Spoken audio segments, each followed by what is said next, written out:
গাইছ আজি আকৌ আহিলোঁ মই দৈমাৰালৈ। দৈমাৰা মানে এৰিব নোৱাৰোঁ। দৈমাৰা যিহেতু মোৰ মানে প্ৰিয় ঠাই, তো মানে অকণমান সুযোগ পালে মই দৈমাৰালৈ আহোঁ। দৈমাৰাত আহি আজি আপোনালোকক মানে অকণমান ইয়াৰ মানে 25 জানুৱাৰীৰ পৰিৱেশখিনি অকণমান দেখুৱাই দিব মই যত্ন কৰিছোঁ আপোনালোকক।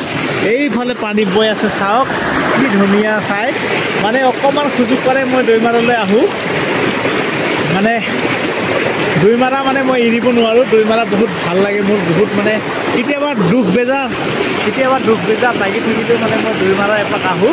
দৈমাৰা মানে বহুত দূৰ হয় যদিও মোৰ ঘৰৰ পৰা আজি মানে ইয়াত আহিলোঁ। আৰু কি কয় আপোনাৰ ইয়াত বহুত বৰষুণ দি আছে। আমাৰ অসমত দিয়া নাই, কিন্তু অৰুণাচলত বহুত বৰষুণ দি আছে। তো বৰষুণৰ কাৰণে মানে ইয়াত অকণমান তিতি আছোঁ। বৰষুণ আপোনালোকে দেখিছে হয়তো। তো মানে বেছি সময় থাকিব নোৱাৰিম ইয়াতে। ইয়াত মানে মানুহবোৰ বহুত পিকনিক খাই আছে। তো মানে ময়ো ইয়াৰ পৰা আৰু ওলাই যাওঁ। তো মানে ভিডিঅ' নবনাওঁ বুলি ভাবিছিলোঁ, অকণমান ইয়াৰ পৰিৱেশখিনি আপোনালোকক দেখুৱাই দিম বুলিয়ে মই এই ভিডিঅ'টি বনাইছোঁ গাইছ।